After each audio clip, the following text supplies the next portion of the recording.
eu tenho certeza que vocês já ouviram essa frase. A voz do povo é a voz de Deus. Por isso, abra as câmeras. Nada bíblica, mas muito pertinente para hoje. Sim, nesse programa tão teológico, né? Tão Claro, é profundo. Lari, eu fico imaginando, Lari, a honra para esses homens de Deus, a honra que é estar aqui. Eles estavam ansiosos, esperando. Não sei se você sabe, que começou o programa já com uma boa teologia. Né? A voz de Deus é a voz do povo. Eu acho que eles não sabem o nível do nosso engajamento, das nossas fãs, que a gente anda na rua, a galera assim, é uma loucura. Então, agora assim, eles ó, se tropeça nas fãs. Tem uns obrigados, né? Não, mas tô feliz. vários obrigados, A gente né? percebe aquela alegria, sou né? tímido. Pra mim, foi bem difícil, inclusive, e demorou bastante tempo pra aprender a lidar com isso, porque a Lari ainda que expansiva como eu, mas bem diferente de mim em relação a muita coisa, enfim. Durante muito tempo do casamento, eu posso chutar em uns 4, 5 anos do casamento, eu tentei moldar ela a mim. Ou seja, eu tentava fazer dela uma cópia minha, uma cópia feminina minha, que pensasse como eu pensava, que valorizasse o que eu valorizava, que gostasse do que eu gostava. E foi muito traumático e frustrante, acho que para ela e tanto para mim também, porque eu não conseguia moldá-la a mim e também acho que ela se sentia pressionada a ser uma pessoa que ela não era. E acho que quando eu caí em si e percebi que para a gente ser feliz no casamento, ela não necessariamente precisava ser igual a mim, mas a gente poderia construir pontes aonde as características dela pudessem, de alguma forma, acrescentar a mim e eu a ela e assim por diante, foi muito libertador. E eu, como marido, vejo, enfim, de certa forma, essa libertação da Lari, no sentido de ela poder ser quem ela é, de ela poder fazer as brincadeiras que ela faz, poder curtir o que ela curte, gostar do que ela gosta, que é diferente de mim. Então, eu acho que a gente não aprendeu a conciliar. Eu acredito que a gente caiu em si e percebeu que nós éramos diferentes e ponto final. E aprendeu a se aceitar nas nossas diferenças. Administrar, né? Gerir a crise. Muitos momentos, né? Dani. Administrar. Assim, eu acho que o que me ajudou bastante, no meu caso, com as ligações, eu me lembro que a gente conversava. Nossos papos sempre foram igreja, né? Foi uma das coisas que me fez ficar muito tranquilo. Porque antes da lei, inclusive, abrindo parênteses, eu namorei uma menina. Foi só uma menina que eu namorei antes da lei. E era do louvor, a gente cantava junto. Mais parecida. Mais parecida com você. Sim, a gente era da mesma igreja, enfim, era muito legal. Mas, enfim, eu acho que eu tinha uns 18, 17, 18 anos, mais ou menos. E acabou não acontecendo, a gente terminou. E eu me lembro que eu falei para Deus, não quero ficar preocupado com isso, né? E quando seja uma pessoa, que seja uma pessoa de Deus, que seja uma pessoa que goste da igreja. E eu me lembro que nessa época eu comecei a sentir a vontade de me tornar um pastor. Foi com 18 anos. E aquilo começou a ficar forte no meu coração. E eu disse, eu preciso de uma pessoa que goste disso, de igreja. E acabei assim orando uma vez e não me preocupei mais com isso. Foi aí que depois, enfim, com aquilo que a gente contou, a gente acabou se conhecendo. Mas nossas conversas eram muito sobre isso. Igreja, a igreja dela, o que eu fazia, e o louvor. E eu gostava também que a Lê falava muito do louvor, ela entendia. E, foi demais. Mas também, com o passar do tempo, com essas ligações, e também a gente eu viajava, eu estava algumas vezes, tirava férias, ou enfim, né? Ficava alguns dias com ela no Brasil, em Santa Maria, Rio Grande do Sul, lá, né?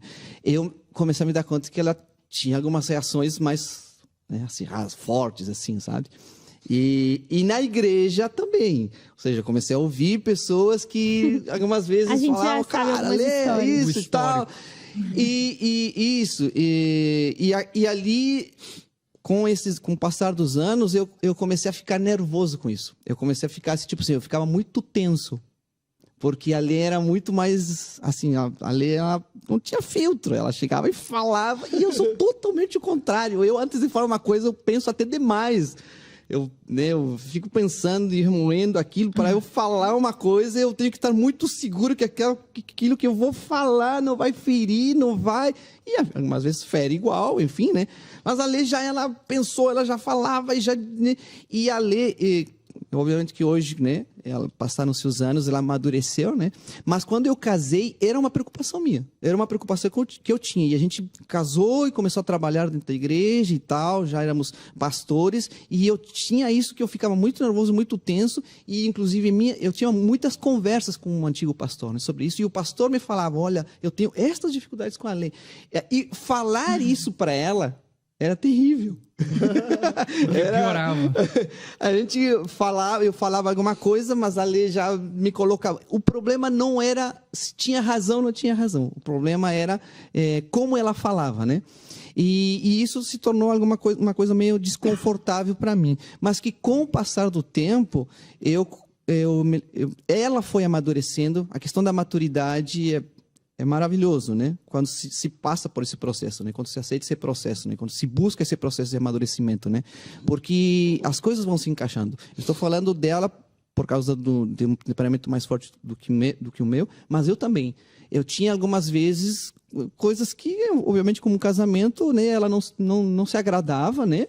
Porque eu sou muito tranquilo, sou muito de boa e eu tenho outro lado. Chega a ser passivo. Que o que explode, que tipo assim, tipo, chega. E eu tinha esses problemas. Eu ia levava, mas daqui a pouco explodia. Daqui a pouco eu, né, enfim, discutia com ela, falava, né? Então, com o passar do tempo, nosso esforço foi achar um meio termo. Como é que eu posso ajudar ela a que ela não seja tão explosiva, mas que ela tem, aceitando que ela tem uma personalidade, como ela podia me ajudar também para ou me posicionar ou também não chegar nesse ponto, né? E esse processo de amadurecimento foi acontecendo, graças a Deus, né? Enfim, nós tínhamos um pastor que falava muito com ela, que foi muito bom nesse processo. E também esse esforço, né, dela, não era o problema se tinha razão ou não, era a forma como ela falava, né? E isso acontecia comigo nas nossas discussões. Eu largava e tal, e ela era, né, assim, né, não tinha discussão e tal, e eu já assimilava aquilo, já guardava, e aquilo ficava muito tenso, né? Mas o processo de amadurecimento no casamento foi maravilhoso, porque ela foi se corrigindo, eu fui me corrigindo para o meu lado, né? Até chegar a esse equilíbrio. É óbvio também que tem coisas que já me perguntaram, né? Como é hoje? Tem coisas que ainda, tanto eu tenho certeza da parte dela e da minha parte, que ainda não fecha. Tipo, isso é uma ideia que não existe. Chega um momento que tudo é perfeito, se entende perfeitamente. Não vai acontecer. A gente tem a maturidade de dar um passo atrás, que é isso que falta algumas vezes no casamento, né? De quererem ir com a sua razão até o final. Em algum momento. Em algum momento, e mesmo você tendo a tua razão, vai ter que ceder, para que mais na frente essa discussão, isso se fala de maturidade, né? Então tem coisas até o dia de hoje que eu tenho certeza que ela não concorda comigo, que ela não acha legal, e eu não acho legal, e que são muitos anos assim, enfim, a gente vai cedendo, vai, né, contornando situações, né? Mas uma coisa que eu acho legal, assim, é que o Daniel nunca me tolhiu da minha personalidade, assim, né? Ele nunca me recriminou, assim, eu sempre me senti muito livre para ser quem eu era. Então, porque às vezes a pessoa quer, até como o pastor estava falando, assim, quer enquadrar a pessoa de um jeito dela. E eu sempre achei muito legal isso nele, porque ele nunca tentou me enquadrar. Até porque eu sempre quis casar com uma pessoa que tivesse personalidade forte. Eu sempre quis, isso. E eu acho, a Lê disse que é porque minha mãe é assim, né? Eu sou igual a minha sogra, gente. Minha mãe é Freud é a sogra. Mas, assim, eu nunca me senti tolhida, assim. Então, isso acho que é bem importante. Que apesar de ter as divergências, vez ou outra, é diferente de tu querer que a pessoa seja uma outra coisa que ela não é. A pessoa tem uma personalidade, né? E é muito triste quando a pessoa fica impondo sobre o outro, né? Sim. E é bem comum, né? É bem comum, bem comum. Até eu ia falar que muita coisa a gente é bem parecido na personalidade. E só um detalhe, né, amor? Acho que a gente vive um outro momento de casamento, assim. A gente tá bem no início, então muita coisa a gente ainda A gente tá fechando o se pau. ajustando. Resumindo.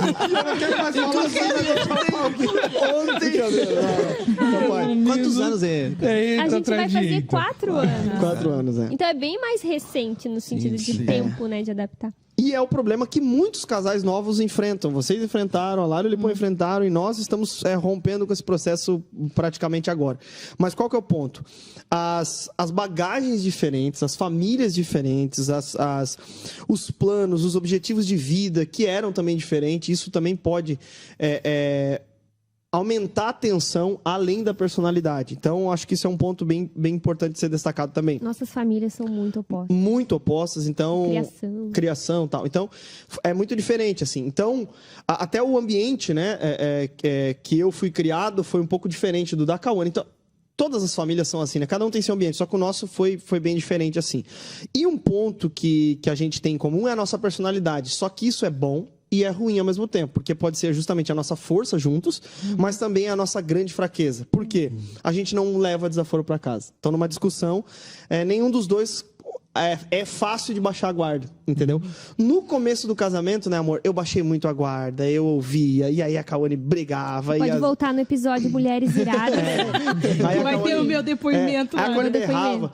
E de uns tempos pra cá, já confessando meu pecado, eu não tenho baixado tanto a guarda, então os conflitos são um pouco maiores. Mas eu acho que agora que a gente vai entrar num equilíbrio aí de aprender isso. E a Cal é brava, eu já sei disso. A Cal é brava. É verdade. E eu também sou. As pessoas... As mulheres As pessoas acham que eu não sou bravo, mas eu sou bravo também. Eu sou um pouco. A gente impor no respeito.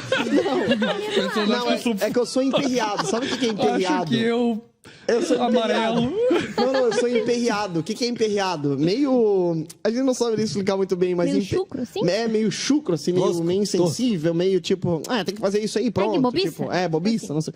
Então eu sou meio assim.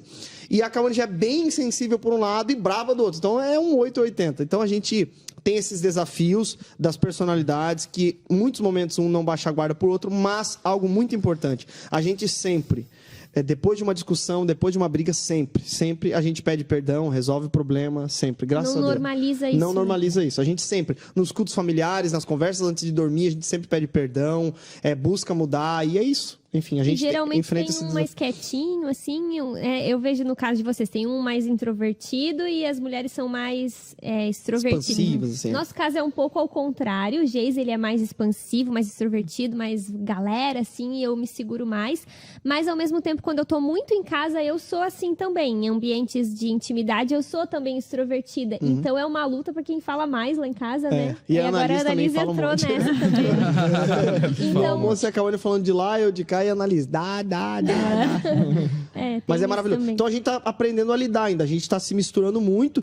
E agora eu acho que... igual a Cauane falou outro dia, não sei se foi aqui no Pod Nosso, ou na vida ela fala isso, que ela descobriu, né, uma nova Cauane dentro do casamento. Isso é um ponto importante também. Por exemplo, o Lipão certamente mudou também muito o comportamento dele ao longo da jornada. A Lari também, vocês também. Então a gente vai mudando também ao longo do tempo, né? E nós estamos nesse processo de mudança também, de passar por essa metamorfose matrimonial que a gente vai encontrar aí, de alguma forma, o equilíbrio. E até o Dani falou... Ou não também, né? Uma vez eu ouvi de uma pessoa que falou assim: por que casar com uma mulher diferente se a tua mulher é diferente todo dia? Tem uma versão a cada dia. Mas basicamente isso. Então a gente tá nesse processo de aprender a lidar com as personalidades. Um ponto importante, nós já identificamos como cada um é e os limites de cada um. Isso é um ponto bem importante. Os limites de cada um. Inclusive numa discussão. Eu estava fazendo um acompanhamento já no hospital. Eu ia a cada 3 dias para avaliar se estava tudo bem. Se chegasse nas 41 semanas e ainda não tivesse sinal de nascer, eu ia ter que induzir daí, né? O citocina e tudo mais, e induzir o parto normal. Mas estava tudo ótimo para um parto normal, assim. E aí teve um dia, numa terça-feira, 40 semanas e 6 dias, que eu tava acordei muito mal, não sei se eu tive uma virose, até hoje não sei o que eu tive, mas acordei muito mal, vomitava muito, diarreia, virose e vomitava muito mal, eu não me aguentava em pé. Passei o dia no hospital, não tinha nada a ver com o bebê, tanto que até como eu tava grávida, eu tive que subir ali no centro obstétrico para eles avaliarem o bebê para ver se aquilo não tava prejudicando. O médico viu lá e falou: olha, tu vai ter um lindo parto normal, tá? Se não nascer hoje, vem amanhã que a gente vai induzir, porque no outro dia fechava 41 semanas. Mas assim, ó, tu já tá com, não lembro quantos dedos de dilatação, tu vai ter um lindo parto normal. O médico falou pra assim, tá tudo conforme o planejado, só tem que dar uma melhoradinha dessa vomitada toda aqui e vai ficar tudo bem, né? Aí cheguei em casa, era umas 7 da noite, Não tinha conseguido comer nada o dia inteiro. Só tava à base de soro. Tudo que eu comia eu botava pra fora. E o Geise tinha aula de grego, hebraico, sei lá o quê, que ele tinha do seminário. Foi pra aula. Minha mãe tinha chegado naquele dia, que já tava Tava tudo quase... descontrolado, mas tava controlado por Deus, Tava né? Caos organizado. Nossa, todos os dias eu achava que era o dia. Então, todos os A dias tua mãe eu chegou bem lavava o no cabelo, dia. Aham. fazia escova, deixava minha casa brilhando, porque todo dia seria o dia. Já Nesse há dia- algumas semanas. Nesse dia, era vômito por toda a casa, tudo bagunçado. Tipo, o meu cabelo era um fedor, tipo, era o pior dia, entendeu? Tava tudo fora do planejado. E aí eu peguei e fui dar uma deitada, assim, porque eu não me aguentava em pé. Aí eu lembro que eu dei uma deitadinha, assim, tentar me acalmar. Bom, não nasceu até hoje, não é agora que vai nascer, né? Deus vai claro. ter misericórdia. Né? Deus Tem, tem uma noção, claro. eu acho, né? De repente eu ouvi um barulho assim, ó. Exatamente assim. E eu lembrei que nas aulas da doula, a doula falou que o barulho da bolsa é assim, ó. Eu falei, ferrou. Estourou a bolsa. Não, mas tá. Tudo bem. Estourou a bolsa. Eles vão me dar soro, eu vou ficar bem, porque é só uma vômito de início. diarreia. Isso não é nada, né? Perto do que eu tô pra viver. Levantei. Aí o chão, a água da minha bolsa, né, que estourou. Eu lembro que ela falou assim, ó. Se for clarinha, tudo certo. A gente vai começar a acompanhar, vai pro banho, tal. Você vai me mandando mensagem, vamos ver de quanto em quanto tempo as contrações vão vir. Agora, se for escura, se for Já tá em marrom, sofrimento. corre pro hospital. E eu já tava mal daquele jeito. E aí, levantei uma água enorme, escura no chão. E eu falei, meu Deus, me caguei ou é a bolsa? Tu nunca sabe. Me caguei ou é a bolsa? E o Geise com o microfone ligado na aula de hebraico grego. Aula de Geise, hebraico. eu não sei se é cocô, mãe. Eu chamei minha mãe. Não sei se é cocô ou se é a bolsa. E a gente olhava e eu tirei foto, mandei pra doula. E eu não discernia, porque era diarreia, então era aguado, sabe? E eu cheirava, não sentia. E daí eu falei, não, eu acho que é... E daí eu fui no banheiro, assim, tentar limpar pra ver de qual buraco.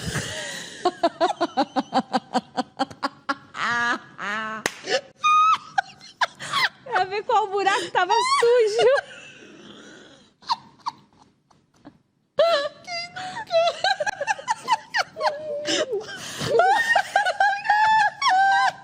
Fala aí, foi boa a minha estratégia, né?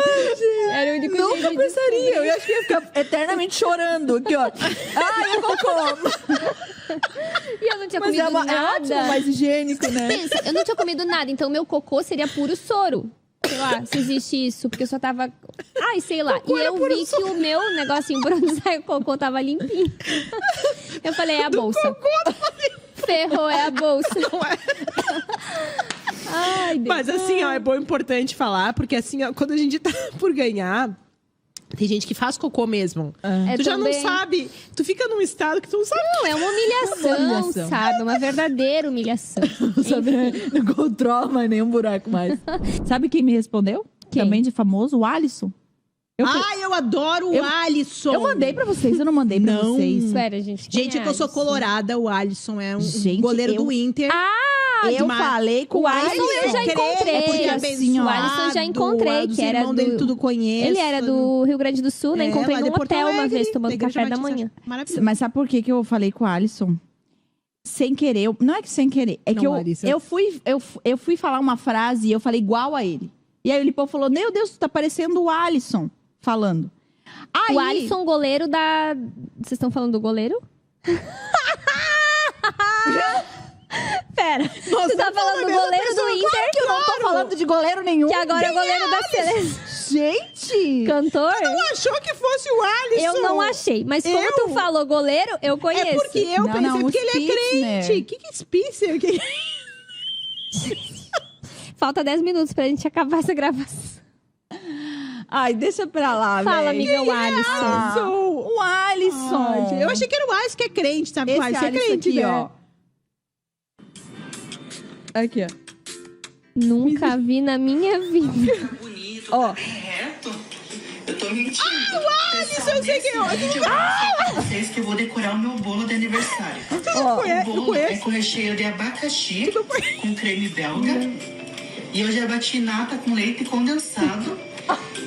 E também comprei 2 pacotes.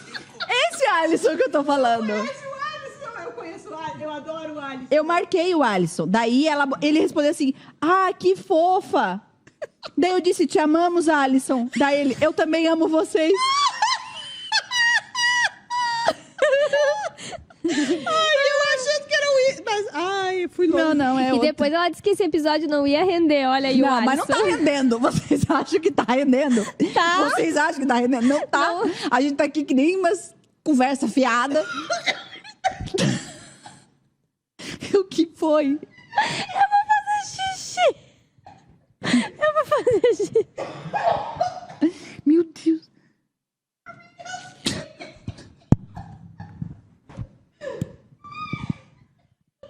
Cara, eu tô bem preocupada. Como é que a gente vai encerrar isso que tem mais 5 minutos? Vamos falar. Tá bem? Vocês acham que tá rendendo? Eu só quero saber se isso pra vocês é conteúdo.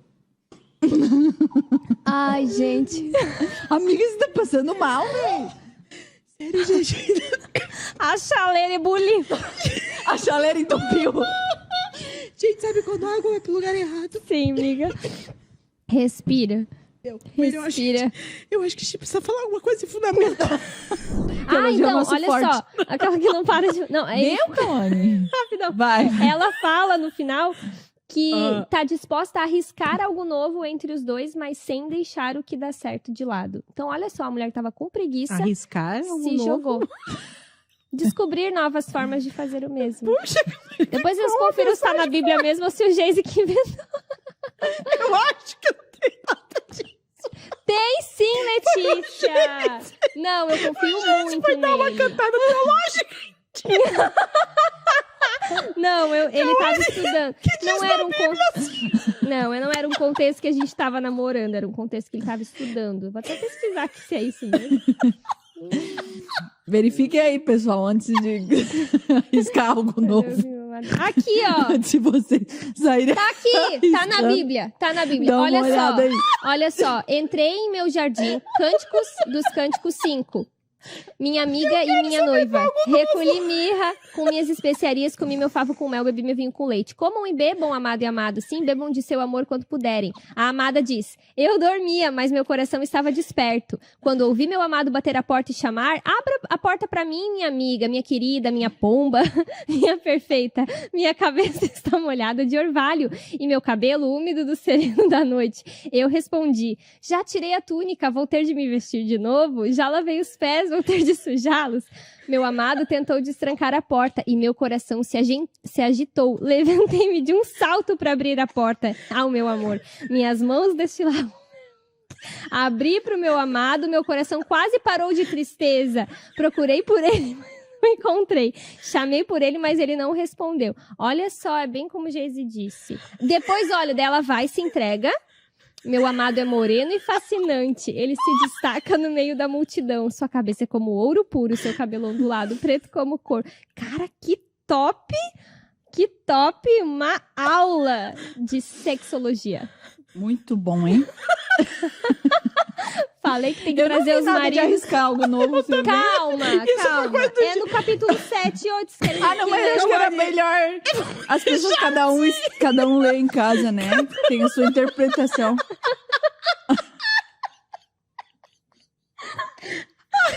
Olha, É um livro muito bom, muito sério. Nossa, muito top. Mas é que aqui... Olha, eles começaram a fazer em lugares diferentes. Eu sou de meu amado, ele me deseja. Venha, meu amor, vamos aos campos, passar a noite entre as flores silvestres. Já fizeram nos campos? Eu ia botar o Geise nos matos aqui atrás. Duvido muito que vocês tenham feito no meio das flores silvestres. A Bíblia é inspiradora na vida sexual. Adoro a Bíblia. É isso, né, pessoal? Aí a gente já ficou aí com as referências. Ó, os melhores Meu, ela frutos não estão à nossa porta. Delícias novas e antigas que guardei pra você, meu amado. Capítulo Mas 7. arriscar coisa nova? Essa aí, delícias novas e antigas que guardei pra você, meu amado. Tá. Foi bem interessante. Ele chegou assim, vamos no culto, né? Vamos no culto. Ele tava assim... Animado. Fiz assim, não, acho que não, né? Vamos deixar. Quando eu tive essa sensação... Porque não é do teu... Gente... A Roberta tem uma personalidade extremamente extrovertida, expansiva, comunicativa, com Sempre gente, envolvida. sempre com gente. eu tô em todos os cultos, eu tô em todas as programações, eu tô em tudo. Eu amo estar com pessoas, eu amo. Quando eu tive essa sensação, Tem alguma coisa errada? eu falei, eu não tô bem. Na hora, assim, foi incrível. Já mandei mensagem pra Letícia, pra Cal. Falei, meninas, não tô bem. Aí a Cal, tá, mas o que é? Falei, não sei, eu não consigo estar com pessoas, eu não consigo sair de casa, eu não sei, tem alguma coisa errada. Aí a Cal, marca com a tua psicóloga, com a minha psicóloga que me tratou quando eu tive burnout, há 3 anos atrás. É bem interessante porque no burnout, por exemplo, eu não tive crise de ansiedade, não tive nada assim, só não conseguia exercer o meu trabalho, eu não conseguia liderar, não conseguia estar à frente, assim. Então eu ia no culto, eu ia no GP, participava Entendi. normalmente. As limitações eram um pouco menos. Era mais em relação ao ambiente de trabalho, que eu não conseguia estar no ambiente, e não conseguia exercer liderança, assim, Entendi. estar à frente, né?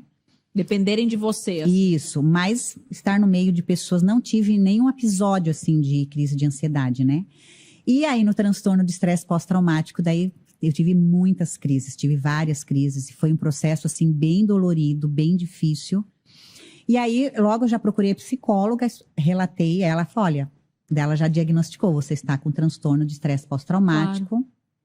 Porque você cuidou dele por um período grande e num estado de nervo extremamente, né, intenso, assim. Você estava muito, muito em alerta. E aí, quando passou tudo, meio que agora não preciso mais ficar assim. O que sobrou disso? Né? Aquele instinto de sobrevivência atua primeiro, depois a gente, quando baixa... Resolve tudo, dá conta de tudo, né? E foi bem interessante, assim, ó. Eu fui muito forte nesse tempo, assim, muito, muito. Eu assim, olha, pra todo esse tempo, eu chorei uma vez só, enquanto estava resolvendo tudo. E chorei porque ele estava chorando. Ele me ligou de dentro da emergência, começou a chorar, e daí eu chorei porque ele estava chorando. E era bem engraçado porque a Helena falava assim, não, agora a mãe vai... Ela ficava esperando, não, agora a mãe vai desmoronar. E eu... Aí ela pensava, não, agora a mãe vai desmoronar. E a gente pensa que isso é bom, né? Ai, que bom, ela tá Olha. ótima. Tá reagindo bem. Que bom, que bom. Mas isso também... Por isso que, por exemplo, quando tem alguém que passa pelo luto, você... a gente precisa ou pelo menos a pessoa precisa passar de fato pelo sofrimento pela do dor, luto, né? Pela dor. Porque se não acontece isso, em algum momento vai acontecer. Porque nós não temos esse suporte necessário. Eu acho que a gente não foi criado pra morte, criado pra dor, criado pra perder, né? Então, é natural. E se você não faz isso nesse momento, enquanto está vivendo aquilo, você vai fazer isso em outro momento. E às vezes, numa versão muito ampliada, piorada, e pode acontecer coisas ainda piores, né? Sim. Então, por isso que a importância de você sofrer o que tem que sofrer, porque ela vai vir em algum momento, né? Então não tem esse negócio, nossa, ela tá passando ótimo, né? Perdeu lá o marido, morreu, né? Tá ótimo. Reagiu super Nossa, bem. reagiu super bem, agora toca a vida. Presta atenção, volta lá, né? E esteja junto, porque isso não é normal e nem saudável, né?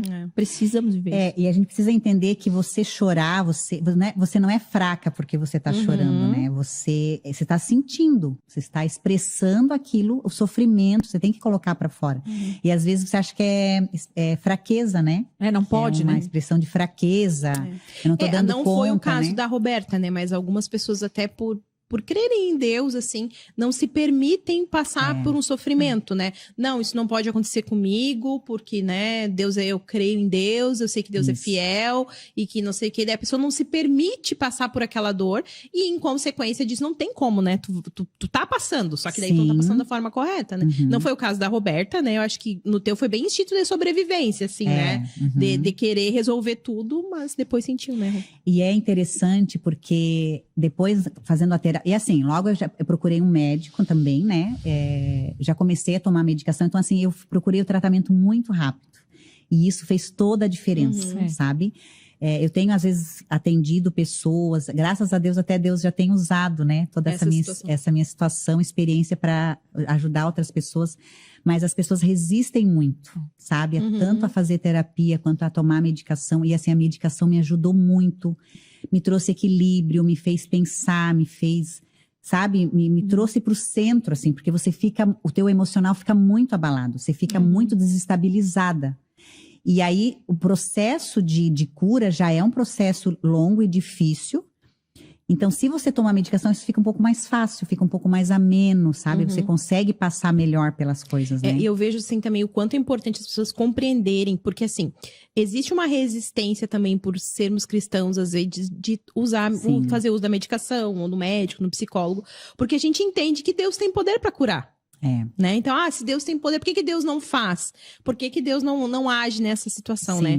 E eu sempre gosto de pensar que a ciência, o conhecimento, através de um psicólogo, de um médico, ou até de uma medicação, também é a graça comum de Deus, dada aos homens. Exatamente. Então, também é um milagre, né? Se a gente for pensar como é que o homem descobriu que essa química vai atuar dessa forma. Então, isso também é um milagre de Deus, né? O conhecimento, a forma como Deus oportuniza que a gente tenha acesso às coisas, né? Eu tava comentando com o Daniel esses dias que a penicilina, acho que foi o primeiro antibiótico que se teve, não se tinha até então, as pessoas morriam de qualquer coisa, cortou um dedo, infeccionou, morreu. Então, assim, foi uma ação também de Deus na humanidade, uma graça de Deus, para que nos mantivéssemos vivos, né? Então, a medicação também é uma graça, também é uma forma de milagre de Deus agir, né? Então, as pessoas precisam compreender isso dessa forma, né? Não é uma apologia à medicação, vamos tomando uma medicação. Mas a gente precisa compreender que em alguns casos é necessário mesmo, né?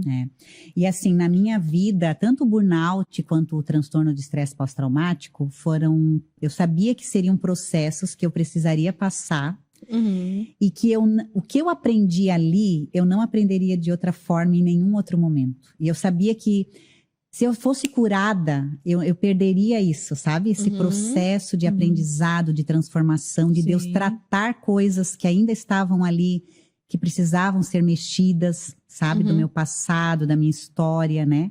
E aí, a questão do transtorno, até, por exemplo, nesse momento, nesse ápice ali de eu estar com o Jonei, cuidando dele, sendo forte, tentando resolver, foi como se fosse um grito meu, de toda a minha vida, que eu fui ensinada a ser forte, eu fui ensinada a dar conta, até por toda a minha história dos meus irmãos adotivos, né? Da minha criação. Eu precisei ser essa pessoa, de resolver a vida dos outros, de dar conta. Tem que estar bem. Eu comecei, os meus pais começaram a adotar as crianças, eu tinha 10 anos. Com 13 anos, eu cuidava de 15 crianças, 2 recém-nascidos. Meu Deus. Fazia almoço, cuidava da casa. Nem desse mesmo cuido. Nem as cuecas bota no cesto de lixo. Nem eles não condem cuidar deles mesmo, né? Então. E aí, tu imagina, eu fui ensinada para ser forte, entendeu? Eu casei com 16 anos. Imagina. Sabe assim, quem que casa com 16 anos? Tu casou com 16 anos? Casei com 16 anos. O que aconteceu? Não casei grávida. Não. Pois é, eu sei que não. Os meus pais, eu tava namorando com o Jonei, meus pais decidiram ir pro Amazonas. E aí meu pai falou, ou você vai comigo ou você casa. Olha. Aí eu falei, então eu caso. Porque eu sabia que naquela época não tinha celular, não tinha ligação, era caríssima. Mas eles foram? Foram. Ficaram as crianças? Sim. Não lembro. Eles ficaram um ano, mas foi antes. Não, amiga, acho que tu nem era Nossa. Não lembro disso. Talvez tu não fosse nascida. Isso. Vamos deixar, né, assim, essas coisas de idade, né? Eles ficaram um ano em Humaitá, no Amazonas, e um ano em Rio Branco, no De Acre. missão, assim. Nossa. Já não tinha coisa pra fazer, né? Não. Só cuidar dos filhos já não bastava, né? Já era uma missão nobríssima. E aí eu casei, então assim, eu fui criada para ser forte, fui ensinada para ser forte, né? E eu fui por muitos anos, pensa, né? Agora, isso aconteceu esse ano, eu ia fazer 47 anos, e foi um grito, tipo assim, chega, Roberta, você não precisa mais ser forte, você não precisa... Foi um cuidado de Deus. em forma de coisas que a gente não entende. É. Foi bem difícil. E eu tive que aprender a mostrar as minhas fraquezas, ser vulnerável. Pensei, eu não conseguia, no começo, eu não conseguia entrar aqui no estacionamento da Onda. Eu não conseguia estar no culto. Eu tive uma crise muito forte. Primeiro culto que eu vim, eu comecei, parecia que eu ia desmaiar, comecei a ficar sem força nos braços, só chorava. Então foi um processo, assim, das pessoas me verem. Teve uma vez que eu vim fazer um GS, né, e todas as supervisoras minhas ali me vendo, tendo a crise. E não era essa Roberta, né? A Roberta sempre forte, sempre ajudando as pessoas, sempre dando conta de tudo. É engraçado porque eu falo sempre, eu preciso agora desconstruir um pouco essa visão. Já um pouco já foi desconstruída, né? Mas preciso ainda desconstruir. Porque as pessoas me pedem as coisas porque elas sabem que eu vou fazer. Né? Não, dá pra Roberta que ela dá conta, ela resolve, né? E eu tava conversando com a minha psicóloga sobre isso, eu preciso desconstruir isso. Ela falou assim, você vai ter que dizer alguns nãos. Não, isso eu não vou fazer. Isso eu não consigo fazer, ou isso eu não quero fazer, né? Vai partir de você o limite, porque às vezes, né, tem coisas que são boas, que assim, são até nobres nossas, né? Sempre dar conta, ser uma pessoa proativa. E nem sempre isso, ele é saudável. Nem sempre o que parece nobre é saudável, né? Exatamente. Porque a gente acaba, às vezes, até tirando a glória de Deus em algumas situações, né? Tipo assim, trazendo tudo pra si, fazendo na força do braço, sendo uma coisa que a gente deixa de ser dependente de Deus em várias situações. Então, até naquelas coisas, até os nossos atos nobres, até as nossas bondades, elas são carregadas também de coisas que Deus, às vezes, quer tratar conosco, né? E aí, quando a gente passa por uma situação dessas, de vulnerabilidade, de ficar exposto, é uma oportunidade de Deus de nos tratar, porque com certeza a gente sabe disso. Sim.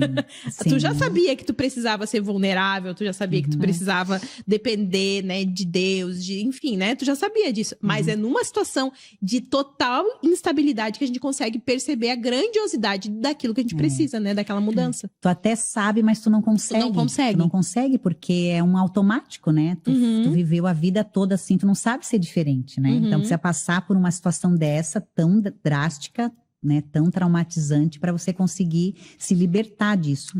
E o processo da terapia, assim, me ajudou muito, assim. Eu lembro que eu estava falando, eu só conseguia estar com alguém sempre. Ou Jonei, para ir no culto, para ir em qualquer situação, eu tinha que ter alguém. Olha só que interessante, né? A Roberta, que tipo, gente, se tu me falasse assim, Roberta, eu preciso que você pegue o carro agora e vai lá pro Rio de Janeiro. Eu vou. A Roberta dirige ônibus, Sim, a Roberta... tem carteira de ônibus. Caminhão, ela... Então, assim, aí tu pensa que para estar num culto, eu precisava de alguém segurando, né? Eu lembro que eu fui, o primeiro discipulado dos pastores que eu fui, falei, Lê, eu preciso que você venha aqui no carro, eu preciso ir com você. Eu peguei no braço da Letícia, lembra, Lê? E a Letícia foi... E assim, assim, ó, eu ficava o tempo inteiro assim. Eu ficava, coração, assim, foi, nossa, mas assim, e isso é uma outra coisa muito interessante também, que as pessoas precisam entender. Aprender a lidar. Aprender a lidar. Você precisa, que a minha psicóloga tratou comigo, você precisa enfrentar, se respeitar, mas tem que enfrentar. Tem que ir sempre, ela vai dessensibilizando. Então, assim, vai um pouquinho, fica um pouquinho. Se precisar sair, sai. Mas não deixa de ir. Isso. Tipo assim. Porque se fosse me perguntar o que eu queria ficar em casa. Em casa, é o meu lugar seguro, Só né? que também vai uma distância muito maior, né? Da solução. Sim, você não vai conseguir voltar, né? Eu tô assistindo The Chosen, né? E aí, eu vi um episódio que ele jogava Jesus... Jesus tinha passado que ele começou a dizer que ele era o Messias na sinagoga. E aí ele é jogado lá... Jogado não, foi condenado para morrer lá no precipício, né? No Monte do Precipício. E aí, naquele episódio ali, tem um momento que ele volta para quando ele era pequeno, vai para ele adulto, volta para ele pequeno, e ele fica relembrando que estava na frente do túmulo do pai dele, José, né? E aí, voltando ali, quando ele voltava quando criança, ele já tinha a idade do Joshua ali. Gente, nem era uma cena de chorar. Não era uma cena de chorar, eles estavam... José deu ali na cena, né? Deu uma caixa pra Jesus com a... negócio do burro. Como é que fica aqui? Freio. Tipo um freio, assim. Deu pra ele e falou que seria pra um momento de glória, enfim, futura e tal. Que no fim vai ser como ele vai entrar em Jerusalém, né? Animal, assim, uma coisa fora da casinha. E aí a mãe, o que me chocava, assim, Gente, eu chorei tanto naquele episódio por um motivo que não era ainda nada, assim... Mas de ver o sentimento de Maria ouvindo José dizendo para Jesus, com a idade do Joshua, que aquilo seria após não falou com essas palavras para Jesus ali, porque ele estava ensinando, mas que ele iria morrer. Ele vai sofrer, vai machucar, vão matar ele, vai ser humilhado, vai ser... E Maria teve que lidar com tudo isso o tempo todo, sabe? O tempo todo. E aí, na cena ali do The Chosen, eles estão na frente do túmulo de Jesus. E Maria ainda parece que estava lutando contra, sabe assim? Não vou deixar, porque ela tenta ir pra cima da galera, assim, e Jesus só olha pra ela, tipo, de longe. Você sabe, você fique parada, você sabe que isso tem que acontecer, né? E ele olha pra ela assim, firme, e ela aqui chorando e muito sentimento de mãe, né? E aí depois, quando eles encontram Jesus ali no túmulo do pai, né? Tá fechado, assim, uma pedrona. E Jesus tá ali chorando. Jesus tá chorando com o freio na mão, assim. Aparece Maria. E aí, ai, tão bonito assim. E aí aparece Maria e ela vem contra Jesus ali, junto com Lázaro. E Jesus olha pra ela e faz um olhar do tipo assim, Jesus chorando, né? Olha pra ela assim com um olhar de eu tô com medo. E aí Maria respira fundo e dá a mão pra ele assim, tipo, eu sei que vai ser necessário e eu preciso permitir que isso aconteça, né? Meu papel não é só te criar pra isso, mas saber que eu vou abrir mão de você. Né, por causa de algo muito maior do que a família. Óbvio que eu tô comparando o Joshua com Jesus, né, gente? Pelo amor de Deus, mas... Porque, assim, a minha história, ela é... Meu Deus, parece que ela foi marcada nesse período, né? Tipo assim, parece que foi um marco na minha história. Porque além de eu ter descoberto tudo, ter procurado ajuda... Era bipolaridade, Era bipolaridade. Né? E fui simultaneamente aconteceu que eu me batizei. Então, assim... Me batizei sendo esposa de pastor, sendo a nora do pastor principal da igreja. Então, vocês pensam que era uma situação bem delicada, né? Então, assim, nesse processo, o que eu percebi olhando para tudo para trás, eu vou voltar ali um pouquinho, mas eu olho para trás e eu percebo que a Bíblia, ela é verdade, né? Ela fala que Deus, ele dá um escape. A Bíblia promete que Deus vai dar um escape a partir do momento em que você não suporta mais essa demanda sobre você. Então não existe esse negócio de que o que eu estou vivendo é insuportável, porque Deus, ele sustenta isso. E quando a gente entende o porquê a gente está passando, nem entender racionalmente, mas quando a gente aceita que muitas dessas coisas fazem parte do processo de Deus na nossa vida, isso se torna bênção na sua vida e na vida das pessoas. Foi muito interessante, porque, por exemplo, né, eu casei, eu não sei bem ao certo o que foi que aconteceu ali nesse processo, mas existiu uma exaustão de demanda na minha vida, porque um ano antes de eu casar, eu apenas ia de topique para a escola, van escolar, assim, estudava, era só o que eu fazia e namorava, né? Então não tinha mais nada para fazer. No outro ano eu comecei a trabalhar, primeira vez, comecei no primeiro ano da faculdade, tirei minha carteira de motorista, casei, 5 meses depois estava grávida. Então, eu meio que surtei, entendeu? Eu virei de uma adolescente, eu virei uma mãe que trabalhava fora, fazia faculdade à noite, integral, era uma coisa, e tinha que tirar a carteira de motorista, tinha que dirigir, e assim, não tinha dinheiro, porque, né, início do nosso casamento. O Lipão, meu marido, ele casado naquele dia, eu não. Eu, quando vim pra dentro do casamento, eu pensei, agora, né, vou viver uma fase super legal da minha vida. E me vi nessa situação de uma exaustão.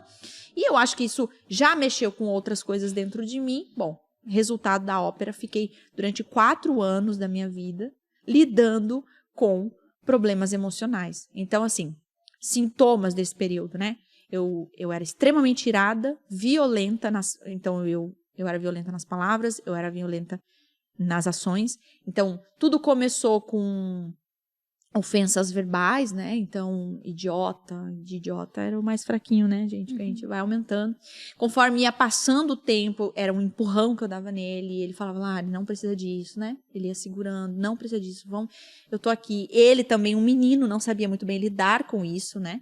Então, ele tinha várias reações, assim, nunca violento, o Lipão nunca foi assim, mas ele sempre, tipo assim, eu vou te dar o teu tempo. Eu não queria meu tempo, eu precisava de ajuda, né? Ele foi testando várias coisas nesse processo, e eu fui machucando muito ele, marcando muito ele com isso tudo. Eu tinha um bebê pequeno, então passei, enfim, gente. É uma questão até hormonal, né? Mexe com tudo, né? Estrutura física. Foi muito difícil. Eu fiz minha mala para ir embora milhões de vezes. Só que assim, o que levou tudo isso? Eu comecei o tratamento, foi quando chegou no ápice, foi uns 3 anos depois. Demorei pra buscar, ajuda, né? Mas chegou num ápice e meu pai e minha mãe não sabia de nada disso. Quem só sabia era o meu sogro, porque meu sogro é pastor. E veja que também estava no primeiro ano do ministério. O primeiro ano de casamento foi o primeiro ano do ministério. Então, assim... Do Lipão. Nossa, como onda dura. Tá. E aí, o que aconteceu? O Lipão, ele ia pra igreja pregar e, assim, com os braços machucados, arranhado, roxo. Então, às vezes, calor, ele botava... Manga comprida, gola. Casaco, gola, porque ele precisava esconder isso. Mas ele falava, Lari, eu preciso ir. Eu preciso ir pregar, eu tenho uma igreja para cuidar. Quando eu voltar, eu cuido de você e a gente vai equilibrando dessa forma. E isso, para mim, eu fazia minha mala, isso era um absurdo para mim, né? Então, assim, como ele não... Tudo fruto de maturidade, né? Ele é extremamente atencioso, mas... ele precisava viver, tocar o ministério, né? Enfim. E eu lembro que eu falava, você vai, quando você voltar, eu não vou estar mais aqui, aquela coisa toda, né? Fazia minha mala, pedia divórcio e tal. Meu sogro, quando chegava o ápice da violência mesmo, meu sogro era chamado. Eu lembro várias vezes que eu cheguei na frente do meu sogro, eu falava assim, tira o demônio que tem em mim. Eu tenho certeza que eu tô possuída por demônios, porque não é o que eu quero fazer. Eu falava pra ele assim, eu não quero fazer isso. Eu acordo bem ensaiada, pensando, hoje de manhã vai ser muito legal, eu amo estar junto com ele, porque eu amava estar junto com ele, né, a gente vai tomar um café. Alguma coisa na minha chave virava, tudo mudava. Tudo mudava e ele pensava, meu Deus, Lari, calma, Lari, tu sabe onde chega isso? E eu não quero nem saber. E aí o meu sogro falava, Lari, você não está possuída. Fica tranquila, você não está, você precisa mudar seu caráter. E, nossa, aquilo era muito duro pra mim, enfim, foram 3 anos. Quando chegou um ápice, assim, do nosso relacionamento, foi um dia que foi realmente, até nesse dia ele mesmo me segurou pelos braços, assim, tipo, me abraçava e eu via a raiva que ele já tava super saturado, 3 anos lidando com isso, sem saber como ele ia chegar em casa. No final ele já falava, tá, Lari, se tu quer ir embora, faz o que tu quer, né, eu não vou sair do casamento, mas se você quiser sair, a porta tá aberta, eu não sei mais o que fazer. E aí, nesse dia, ele me segurou, assim, com tudo, e ele me pressionando, e eu falava, me solta, você tá me machucando, E ele me soltou e falou assim, eu vou te soltar, porque eu não sei o que sou capaz de fazer. E ele me soltou, ele falou assim, é o seguinte, nós vamos resolver isso de outra forma. Pegou o celular, começou a ligar pro meu pai, e aquilo pra mim era o fim, né? Não, meu pai não pode saber disso. Meu pai acha que eu sou perfeita, meu pai acha que eu sou maravilhosa, eu sou a filha mais nova, ele não pode saber. Ele falou, eu não tô nem aí o que teu pai acha de ti. E ligou e falou assim, eu quero que vocês venham aqui em casa. Quando ele chegou lá, eu tava toda machucada, assim, de eu mesma me machucar, eu já tava num ápice, assim, de bater com a cabeça na parede, de essas coisas, assim, né? Vivia machucado, vivia com sangue na testa, era horrível. Enfim, e aí... o meu pai falou assim, gente, pelo amor de Deus, eu já tinha tido o 2º filho, né, a gente sempre tentando consertar as coisas, assim, a minha mãe pegou os 2 bebês, levou embora, assim, e aí meu pai ficou ali com a gente e falou assim, eu estive com vocês quando vocês casaram, e eu estou com vocês nesse dia que vocês querem, então, divorciar. Eu não sei o que está acontecendo, não sei quanto tempo, mas definitivamente vocês não podem ficar juntos. E eu falei assim, não, fechou, então é isso que eu quero. O Felipe falou, graças a Deus, é isso também que a gente precisa, não tem mais condições, a Larissa precisa ser tratada, a Larissa precisa de ajuda, não sou eu que vou ajudar ela. E quando meu pai virou as costas, meu pai mandou fazer uma lista. Ele falou assim, antes de você ir embora, faz uma lista de 10 coisas que você admira nele e 10 coisas que você gostaria de solucionar na história de vocês, se vocês pudessem ter mais tempo. Eu sei que é o último dia, mas para cada um levar embora algo para melhorar no próximo vida, enfim, né? Na próxima vida. Agora, a partir desse novo momento, né? E aí, eu lembro que a gente fez a lista, assim, e ele começou a falar 10 coisas que ele me honrava. E eu não sabia que ele via isso em mim, e eu achei 10 coisas que eu nunca falei pra ele. Enfim, a gente foi conversando, aquela lista rodando ali, e eu arrumando minhas coisas, e eu falei pra ele, assim, eu não quero ir embora. Você me aceita de novo, né? E ele falou assim, Lari, eu casei, você não casou. Eu acho que você tá casando agora. Se você quer ficar, tem condições para você ficar. E a condição é você procurar uma ajuda psicológica. Eu não tenho como te ajudar. E eu lembro que eu falei assim, se essa é a condição, eu vou ficar. Porque agora eu fazia qualquer coisa. Porque eu amava ele, mas eu não estava bem. E aí eu procurei ajuda. Fiquei 1 ano e meio de tratamento com a psicóloga. Bem nesse processo, eu tive uma experiência com Deus muito Tava tomando forte. medicação também? Não, ainda não. Ainda não. Eu tava no processo da terapia ali, da psicoterapia, né? E ele falou... E aí teve uma reunião... E imagina, gente, eu cuidava de mulheres. Eu era a neta... A nora do pastor, a esposa do pastor da igreja. Era uma situação muito delicada. A igreja não gostava mais de mim, né? Porque, enfim, não me via mais envolvida com a igreja. Me via muito pouco e no que me via era extremamente agressiva. Enfim, e tem pessoas, amigas minhas, que até hoje estão por aqui e falam, Lari, você é outra coisa. É outra pessoa. A gente tinha medo de você, né? E aí, nesse processo, eu lembro que uma vez teve uma reunião de pastores, assim... E eu tava junto, eu cuidava de mulheres, né? E... Coitada delas, meu Deus. Misericórdia. E aí o Lipão falou assim, gente, eu vou incluir... A gente faz apostila aqui, né? Com o discipulado. E ele falou, eu vou incluir uma lição nova que é sobre o novo nascimento. Mas, assim, eu não vou ministrar a vocês, mas eu vou dar uma passada aqui na apostila, caso vocês tenham alguma dúvida, alguma coisa, um posicionamento nosso, a gente já tira dúvida aqui para vocês passarem adiante. Ele começou a falar que esse que, né, nasceu de novo, velho, fica para trás, esse que tudo é novo, novas atitudes. Ele foi explicando, nova vida, não existe, se não existe diferença entre você antes e depois de Jesus, nada mudou, então Jesus não foi suficiente, ele não existiu, ele não houve uma conversão. Então, e eu ouvindo tudo aquilo, eu falei, gente, talvez é isso. Talvez isso faz parte de tudo que vai acontecer na minha vida. E foi um último suspiro, assim, né? Que eu falei assim, eu vou tentar isso aí. Porque não é possível. Eu vou não tentar tenho, esse negócio aí de novo nascimento. De Bíblia. Porque assim, a vida inteira eu fui da igreja. Então, assim, nunca sei, não sei em que momento isso aconteceu, se aconteceu, eu fui levando a vida, né? E eu lembro que eu falei assim, eu levantei a mão morrendo da vergonha, né? Entre os pastores, levantei a mão e falei assim, gente, eu quero me batizar. E aí todo mundo ficou me olhando, tipo assim, o que vamos fazer agora com essa menina, né? E eu lembro que teve um dos pastores que a gente tinha até um pouco mais de briga, assim, né? Porque, enfim, meu jeito e tal, e o jeito dele também não era muito fácil.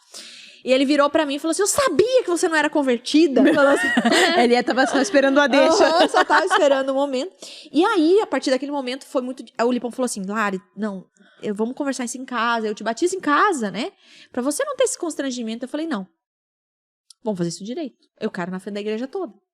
Né? E aí, teve o dia do batismo lá, que foi a igreja toda, aquela coisa toda, a igreja do meu sogro, né? E uma igreja maravilhosa e tal. E aí, os pastores... E aí... acharam que tu ia batizar eu com a batinha, assim, né? Com a batinha junto com todo mundo. Aí teve um pastor que falou assim... Larissa, deu um grito e fez assim com a mãozinha, né? Vem pra cá, quem vai batizar o pessoal tem que vir pra cá. Eu fiquei olhando e falei, putz, cara... chamou atenção pra mim, né? Aí foi aquilo e tal. E a minha vida foi totalmente transformada. Então foi um processo entre conversão, a minha psicóloga, a psicoterapia ali. E aí, logo em seguida, eu ganhei alta, 1 ano e meio de psicoterapia.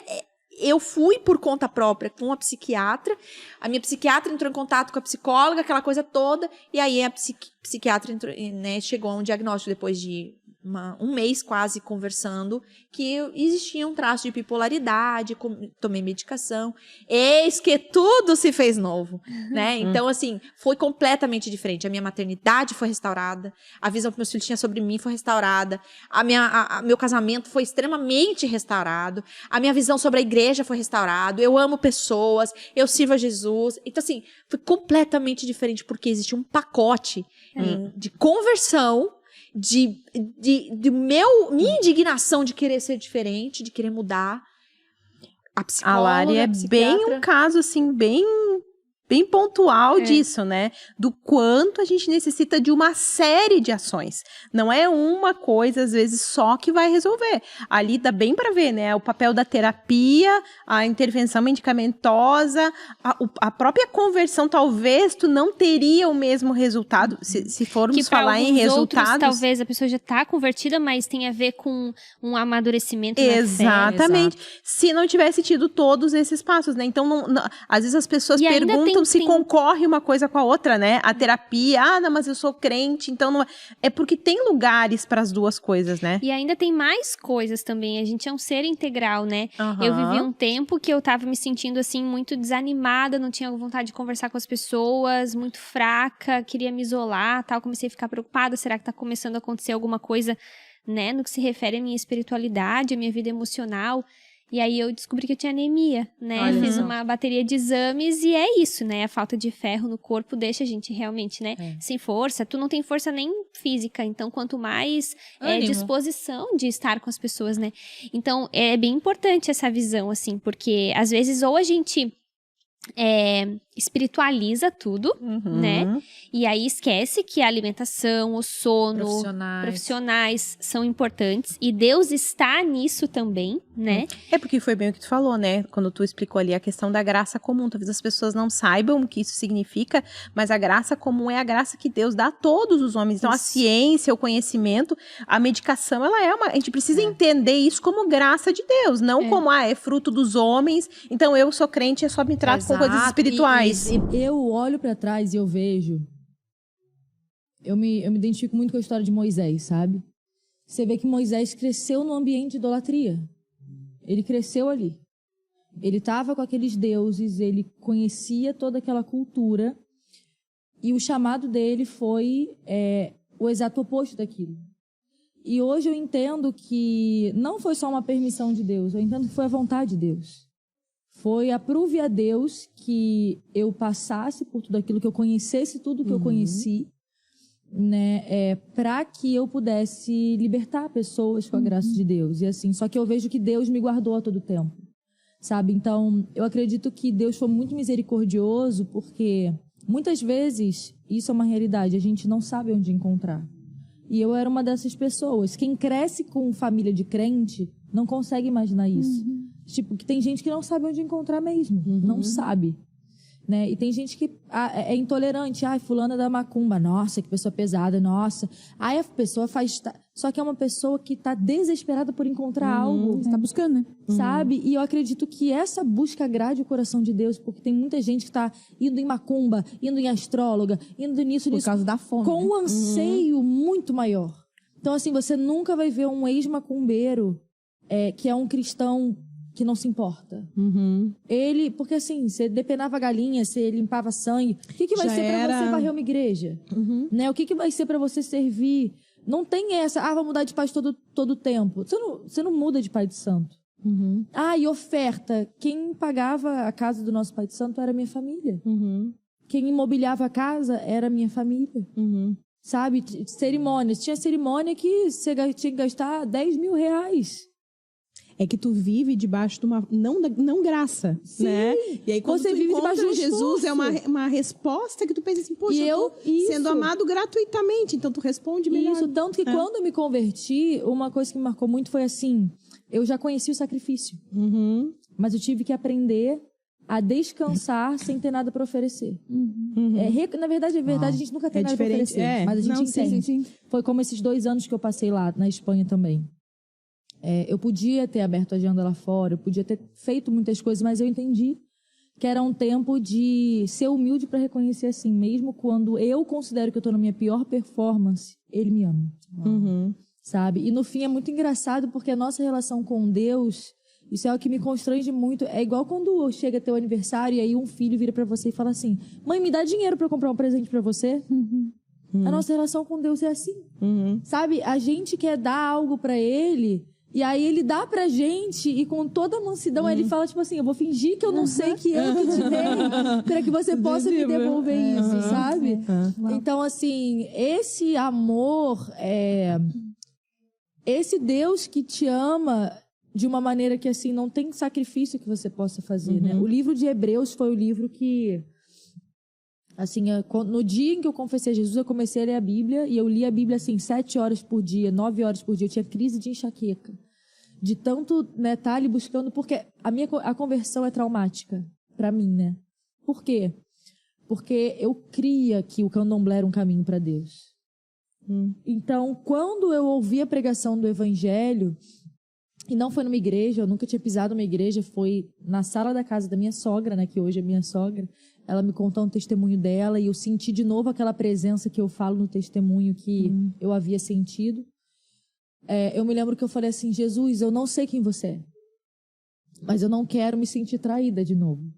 Né? Então, é por isso que eu falo tanto sobre o que é mentira. Não é porque eu odeio pessoas, mas é porque eu sei o quanto a ignorância te mata.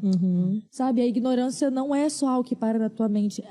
Tanto é que a Bíblia diz assim, ó, que é uma ordem para os judeus, né, que eles guardem as escrituras, né, entre os seus olhos, na testa, e também seus braços. Tanto é que até hoje os judeus andam, né, com caixinha, assim. Por quê? Porque aquilo que eu sei determina a forma que eu vou proceder. A Bíblia fala lá da marca da besta, né? Que vai ser na testa ou na palma da mão. Por quê? O diabo entende que aquilo que a gente sabe vai determinar aquilo que a gente faz, a forma que a gente procede. Então, para mim, essa conversão foi muito traumática nesse sentido assim: eu não quero ser enganada de novo. Eu não quero dar tudo de mim a algo que pode ser uma mentira, né? Então, eu acredito que o que mais me marcou, o que mais marcou minha conversão foi, de fato, a experiência da idolatria. Quando eu li Hebreus e eu entendi onde fala ali sobre o sangue. E isso é algo interessante, porque tem gente que não sabe nem ser intolerante direito. Porque, assim, o que te levou a ler Hebreus? Lendo toda, porque eu li tudo. Eu fui lendo toda. Mas aí foi Hebreus que fez sentido pra ti. Foi o momento que eu entendi o sangue. Por quê? Porque tem gente que fala, macumba é errado. Porque mata bicho. Não, você nunca leu o Antigo Testamento? Eu ia dizer, porque matança. Fez sentido nunca existiu relacionamento com Deus sem sangue. Sempre houve sangue. Só que o que eu entendi em Hebreus é que o problema não era o sangue, é que já não era mais tempo. E que aquele sangue era derramado para falsos deuses, né? Então, assim, eu já não precisava derramar mais sangue, porque já havia um sangue derramado. Mas hoje, no momento da ceia, no momento que eu me ajoelho para orar, eu visualizo o sangue, porque isso foi o que eu via na macumba. Eu via os cabritos sendo abertos, eu via... E assim... No lugar da gente ainda faz maior, tanto é que a Bíblia diz que uma ordem para os sacerdotes, né, era aspergir o sangue diante de toda a congregação. Eles tinham que fazer sacrifício para quê? Para que o povo visse isso, é o que custa o pecado de vocês. Então eu sei o que custou o meu pecado, sabe? Então hoje eu me prostro e não é que assim, agora a gente é politicamente correto, não tem mais sangue. Não, tem sangue, mas já foi derramado. Sabe? Eu sei que se não fosse esse sangue, eu não poderia, isso me constrange, porque hoje eu não preciso ir lá e ver alguém abrindo um cabrito, abrindo um carneiro. E isso me faz entender, quando eu tenho preguiça de orar, quando eu tenho, isso é algo que me vem à mente, isso não é uma obrigação, isso é um privilégio. Eu iria precisar ir em alguém, para alguém falar por mim, para alguém poder me dizer o que Deus falou, sabe? Então, eu acredito que algo que me choca muito quando eu olho minha trajetória é isso, assim, como eu via Deus como alguém distante e como eu queria tê-lo perto e como eu não sabia de fato que isso era possível, sabe? Então, no lugar da gente olhar para essas pessoas com preconceito e de cima para baixo, a gente deveria olhar e pensar assim, se eu tivesse que fazer o que ela faz para buscar Deus, eu faria.